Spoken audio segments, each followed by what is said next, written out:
Chers collègues, mesdames, messieurs, cher Dario Mantovani, mesdames, messieurs les intervenants, cher public, c'est pour moi un grand plaisir de pouvoir ouvrir ce colloque organisé par notre collègue Dario Mantovani en prolongement de son cours de la chaire Droit, culture et société de la Rome antique, dédié cette année à l'équité, histoire romaine du désir de justice. Ce colloque peut se tenir en présentiel. Ça, c'est quand même quelque chose de très agréable, bien que des restrictions sanitaires et des jauges soient encore en vigueur. La pandémie à laquelle nous sommes confrontés depuis plus d'une année a d'ailleurs montré l'actualité de la question de l'équité, question qui sera abordée durant ce colloque. L'équité est donc à la mode. Mais c'est aussi un concept d'autant plus flou que son utilisation est très répandue.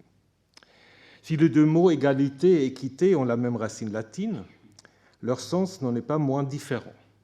Si je prends le dictionnaire Larousse, l'équité est, autant, je cite, la vertu de celui qui possède un sens naturel de la justice, impartiale, que, citation, la justice morale ou naturelle, considérée indépendamment du droit en vigueur. L'égalité, selon la même référence, est, citation, le rapport entre individus citoyens égaux en droit et soumis aux mêmes obligations. De fait, l'équité s'apparente à une sorte d'égalité flexible, permettant des interprétations multiples.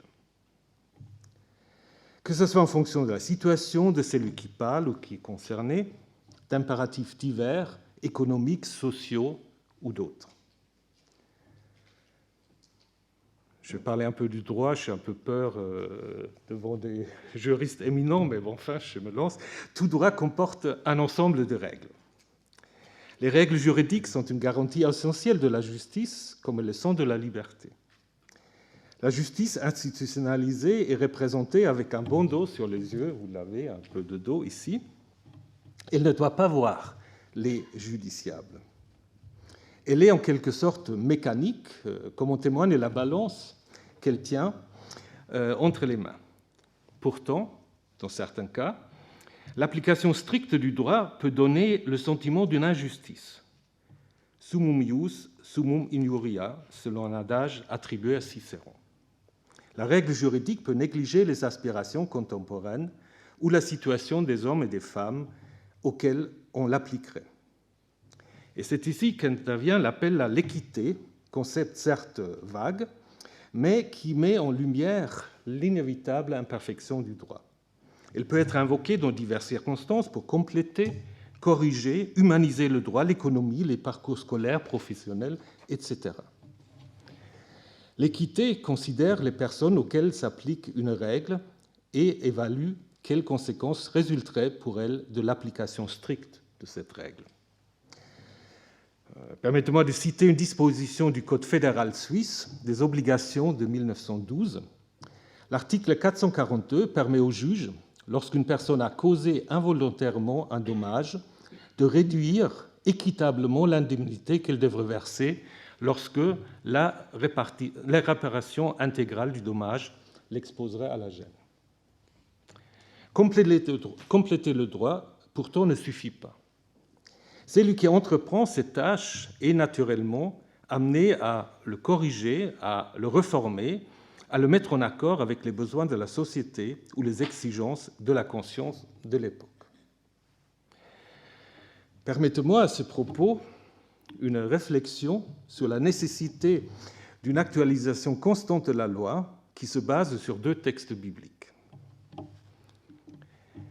Dans la dernière partie du livre des Nombres, c'est le 4e livre du Pentateuque, où Israël se trouve dans le désert, ils ont déjà reçu la loi, mais ils ne sont pas encore entrés dans le pays.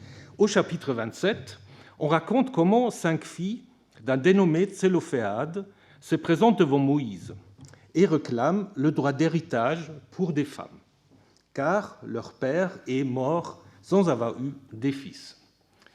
Donc, notre père est mort dans le désert, il n'avait pas de fils. Pourquoi le nom de notre père disparaîtrait-il au milieu de son clan parce qu'il n'a pas eu de fils? Donne-nous donc une possession parmi les frères de notre père. Il y a un problème parce que cette situation n'est pas prévue dans la loi. La loi est déjà promulguée. Mais qu'est-ce qu'on fait? Alors Moïse va interroger Yahvé sur la suite à donner à cette revendication. Et Yahvé, le Dieu d'Israël, donne raison à la demande des filles de Tselophéhat. Et il enjoint Moïse de transmettre une nouvelle loi. En disant, les filles de Tselophéhat ont raison, tu leur donneras une propriétaire en héritage comme aux frères de leur père, et tu leur transmettras l'héritage de leur père. Et tu diras aux fils d'Israël, lorsqu'un homme mourra sans laisser de fils, vous transmettrez son héritage à sa fille, etc., etc. Donc ce sera pour les fils d'Israël une règle de droit conforme aux ordres que Yahvé a donnés à Moïse. Donc c'est très intéressant. On assiste ici, à la fin du livre des Nombres, à la création d'une nouvelle loi qui n'est pas inclue dans les lois du Sinaï et qui reflète sans doute aussi un changement de statut des femmes vers la fin de l'époque perse ou au début de l'époque hellénistique et qui introduit un principe d'équité dans la loi sur l'héritage. Mais ce n'est pas fini. Au dernier chapitre du livre des Nombres, la question revient, et cette nouvelle loi est maintenant contestée au nom d'une autre équité par des membres de la tribu de Joseph à laquelle appartenait le dénommé Tselophéhat.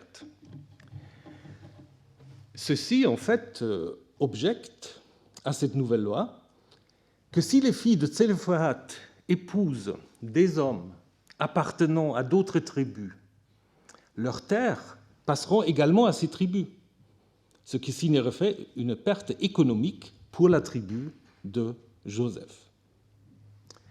Donc je vous laisse lire.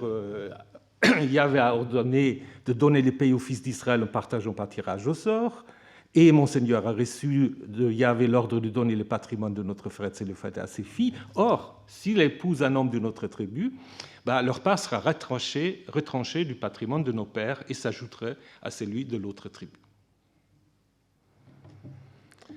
Yahvé et Moïse acceptent cet argument et modifient, encore une fois, la loi du chapitre 27. Des filles peuvent hériter maintenant du patrimoine à une condition, qu'elles se marient à l'intérieur de leur tribu. Comme ils avaient dit au début, les filles de Tselophéhat ont raison, maintenant c'est les fils de la tribu de Joseph qui ont raison. Ainsi, parmi les fils d'Israël, un patrimoine ne passera pas d'une tribu à l'autre. Les fils d'Israël resteront attachés chacun au patrimoine de la tribu de leur père. Donc toute fille qui héritera d'une part dans l'une des tribus des fils d'Israël ne pourra épouser qu'un homme d'un clan de la tribu de son père. Voilà. Donc vous avez en fait, à la fin, sans qu'il y ait une consultation directe de Yahvé, une nouvelle interprétation de la loi qui, en fait, reçoit une modification puisque maintenant la possibilité d'hériter est limitée à mariage à l'intérieur de la tribu.